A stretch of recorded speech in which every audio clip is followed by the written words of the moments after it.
ಭೀಕರ ಚಳಿಗೆ ಸ್ತಬ್ಧವಾಗ್ತಾ ಇವೆ ಹೃದಯಗಳು. ಚಳಿಗಾಲದಲ್ಲಿ ಹೆಚ್ಚಾಗ್ತಾ ಇದೆ ಹಾರ್ಟ್ ಅಟ್ಯಾಕ್ ಕೇಸ್. ಚಳಿಗಾಲದಲ್ಲಿ ಹೃದಯ ಜೋಪಾನ ಅಂತಿದ್ದಾರೆ ವೈದ್ಯರು. ಚಿಕ್ಕ ಮಕ್ಕಳಿಂದ ವಯೋವೃದ್ಧರವರೆಗೂ ಕಾಡ್ತಾ ಇದೆ ಹೃದಯಾಘಾತ ಸಮಸ್ಯೆ. ಬೆಂಗಳೂರಿನಲ್ಲಿ ಬೈಕ್ ಚಲಾಯಿಸ್ತಾ ಇರುವಾಗಲೇ ಹಾರ್ಟ್ ಅಟ್ಯಾಕ್ ಆಗಿ ವ್ಯಕ್ತಿ ಮೃತಪಟ್ಟಿದ್ರು. ಇನ್ನು ಮೊನ್ನೆಯಷ್ಟೇ ಚಿಕ್ಕಮಗಳೂರಿನಲ್ಲಿ ಬಿಕಾಂ ವಿದ್ಯಾರ್ಥಿನಿ ಕೂಡ ಮೃತಪಟ್ಟಿದ್ರು. ಹೃದಯಾಘಾತ ಪ್ರಕರಣಗಳು ಹೆಚ್ಚಾಗ್ತಾ ಇದ್ದು ತಡೆಯೋದಕ್ಕೆ ಮುನ್ನೆಚ್ಚರಿಕೆ ಅಗತ್ಯ ಅಂತ ವೈದ್ಯರು ಹೇಳ್ತಿದ್ದಾರೆ.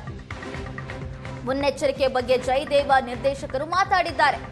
ಹೃದಯಗಳ ಬಗ್ಗೆ ಕಾಳಜಿ ವಹಿಸೋದಕ್ಕೆ ಸೂಚನೆ ಕೊಟ್ಟಿದ್ದಾರೆ. ಹೃದಯಾಘಾತ ಪ್ರಕರಣಗಳಿಗೆ ಸಾಕಷ್ಟು ಕಾರಣಗಳನ್ನ ಕೊಡ್ತಾ ಇದ್ವಿ. ಊಟ, ನಿದ್ದೆ ಇದೆಲ್ಲ ಕಾರಣ ಅಂತ ಹೇಳ್ತಾ ಇದ್ವಿ. ಆದ್ರೆ ಇದೀಗ ಚಳಿಗಾಲ ಕೂಡ ಹೃದಯಾಘಾತಕ್ಕೆ ಕಾರಣ ಅನ್ನುವ ಆಘಾತಕಾರಿ ಅಂಶ ಬಯಲಾಗ್ತಾ ಇದೆ. ಎಲ್ಲರಿಗೂ ನಮಸ್ಕಾರ. ನಾನು ಡಾಕ್ಟರ್ ದಿನೇಶ್, ನಿರ್ದೇಶಕರು ಶ್ರೀ ಜಯದೇವ ಹೃದ್ರೋಗ ವಿಜ್ಞಾನ ಸಂಸ್ಥೆ, ಬೆಂಗಳೂರು. ಸಾಮಾನ್ಯವಾಗಿ ಎಲ್ರಿಗೂ ಚಳಿಗಾಲದಲ್ಲಿ ಯಾಕೆ ಹೃದಯಾಘಾತ ಜಾಸ್ತಿ ಆಗುತ್ತೆ ಅಂತ ಒಂದು ಸಾಮಾನ್ಯವಾದ ಪ್ರಶ್ನೆ ಎಲ್ಲರನ್ನೂ ಕಾಡ್ತಾ ಇರುತ್ತೆ. ನಮ್ಮ ಅಂಕಿಅಂಶಗಳ ಪ್ರಕಾರ ಚಳಿಗಾಲದಲ್ಲಿ 5-9% ಹೃದಯಾಘಾತದ ಫ್ರೀಕ್ವೆನ್ಸಿ ಜಾಸ್ತಿ ಇರುತ್ತೆ. ಕೆಲವು ಸಲ 10-11% ಆಗ್ಬೋದು. ಯಾಕಪ್ಪ ಹಿಂಗಾಗುತ್ತೆ? ಯಾಕೆ ಚಳಿಗಾಲದಲ್ಲಿ ಹಿಂಗಾಗುತ್ತೆ ಅಂದರೆ, ಚಳಿಗಾಲದಲ್ಲಿ ನಮಗೇನಾಗುತ್ತೆ, ನಮ್ಮ ಹೃದಯ ರಕ್ತನಾಳಗಳು ಸ್ವಲ್ಪ ಸಂಕುಚಿತಗೊಳ್ಳುತ್ತೆ. ಸಂಕುಚಿತಗೊಳ್ತಿದ್ದಂಗೆ ನಮ್ಮದು ಬಿ ಪಿ ಎಲ್ಲ ಸ್ವಲ್ಪ ಜಾಸ್ತಿ ಆಗುತ್ತೆ. ಚಳಿಗಾಲದಲ್ಲಿ ಬಿ ಪಿ ಸ್ವಲ್ಪ ಜಾಸ್ತಿ ಆಗುತ್ತೆ. ಈ ಚಳಿಗಾಲದಲ್ಲಿ ಬಿ ಪಿ ಜಾಸ್ತಿ ಆದಾಗ ಏನಾಗುತ್ತೆ, ಹೃದಯ ಎಗನೆಸ್ಟ್ ದ ಪ್ರೆಷರ್ ಕೆಲಸ ಮಾಡಬೇಕಾಗತ್ತೆ. ಆವಾಗ ಹೃದಯಕ್ಕೆ ತುಂಬಾ ಸ್ಟ್ರೈನ್ ಆದಂಗೆ ಆಗುತ್ತೆ.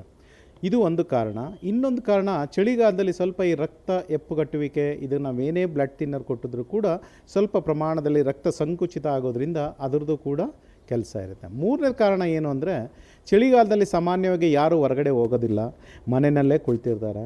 ಸೊ ಚಳಿಗಾಲದಲ್ಲಿ ಅವ್ರದ್ದು ಬೇಸಲ್ ಮೆಟಬಾಲಿಕ್ ರೇಟ್ ಜಾಸ್ತಿ ಇರೋದ್ರಿಂದ ಅವ್ರಿಗೆ ವೆಯ್ಟ್ ಗೇನು ಕೂಡ ಆಗುತ್ತೆ.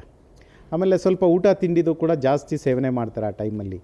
ಇವೆಲ್ಲ ಕಾರಣಗಳಿಂದ 4ನೇ ಕಾರಣ ಏನು ಅಂದರೆ, ಈಗ ಆಲ್ರೆಡಿ ಹಾರ್ಟ್ ಅಟ್ಯಾಕ್ ಆಗಿರೋರು ಬೆಳಗಿನ ಜಾವ ಎದ್ದು ಅವರು ವಾಕಿಂಗ್ ಹೋದರೆ ಆ ಶೀತ ಗಾಳಿ ಅಥವಾ ಏನು ಶೀತ ನಾವು ಗಾಳಿ ತಗೋತೀವಲ್ಲ, ಅದು ನಮ್ಮ ಶ್ವಾಸಕೋಶದಿಂದ ಹೋಗಿ ಅದಿನ್ನೂ ಕೂಡ ಸ್ವಲ್ಪ ನೇರ ಪರಿಣಾಮ ಬೀಳುತ್ತೆ. ಇದಲ್ಲದೇನೂ ಕೂಡ ಚಳಿಗಾಲದಲ್ಲಿ ಏನಾಗುತ್ತೆ, ವೈರಲ್ ಫೀವರು ಅಥವಾ ಇನ್ಫ್ಲಮೇಷನ್, ನಿಮೋನಿಯಾ ಇವೆಲ್ಲ ಕೂಡ ಹೃದಯಾಘಾತಕ್ಕೆ ಸ್ವಲ್ಪ ಮಟ್ಟಿಗೆ ಕಾರಣ ಆಗುತ್ತೆ. ಯಾರಿಗಿದು ಜಾಸ್ತಿ ಆಗುತ್ತೆ ಸರ್ ಅಂದರೆ, ಈಗ ಆಲ್ರೆಡಿ ಹಾರ್ಟ್ ಅಟ್ಯಾಕ್ ಆಗಿ ಸ್ಟೆಂಟ್ ಹಾಕ್ಸ್ಕೊಂಡಿರೋರಿಗೆ, ಮತ್ತು ಬ್ರಾಂಕಿಯಲ್ ಆಸ್ತಮಾ ಇದ್ದವ್ರಿಗೆ, ಮತ್ತು ಡಯಾಬಿಟಿಸ್ ಇದ್ದವ್ರಿಗೆ, ಮತ್ತು ಬಿ ಪಿ ಇರೋರಿಗೆ, ಹಾಗೂ ಹಿರಿಯ ನಾಗರಿಕರಿಗೆ, ಇವರೆಲ್ರಿಗೂ ಕೂಡ ನನ್ನ ಅಡ್ವೈಸ್ ಏನು ಅಂತಂದರೆ, ಸಾಧ್ಯವಾದಷ್ಟು ಬೆಳಿಗ್ಗೆ ಹೊತ್ತು ತಾವು ವಾಕಿಂಗ್ ಹೋಗೋದು ಬೇಡಿ. ಈ ಟೈಮ್ನಲ್ಲಿ ಏನು ಮಾಡಿ, ನವಂಬರ್, ಡಿಸೆಂಬರ್, ಜನವರಿನಲ್ಲಿ ಅದನ್ನು ನೀವು ಸಾಯಂಕಾಲ ಶಿಫ್ಟ್ ಮಾಡ್ಕೋಬೇಕು. ಸಾಯಂಕಾಲ ಅಂದರೆ 4 ಗಂಟೆಯಿಂದ 7 ಗಂಟೆ ತನಕ ತಾವು ವಾಯು ಸೇವನೆ ಮಾಡ್ಬೋದು ಅಥವಾ ವಾಕಿಂಗ್ ಮಾಡ್ಬೋದು. ಹಾಗಾಗಿ ಈ ಒಂದು ರೀತಿಯಲ್ಲಿ ನಾವು ಹೃದಯಾಘಾತನ ತಡೆಗಟ್ಬೋದು. ಎಲ್ಲರಿಗೂ ನಮಸ್ಕಾರ.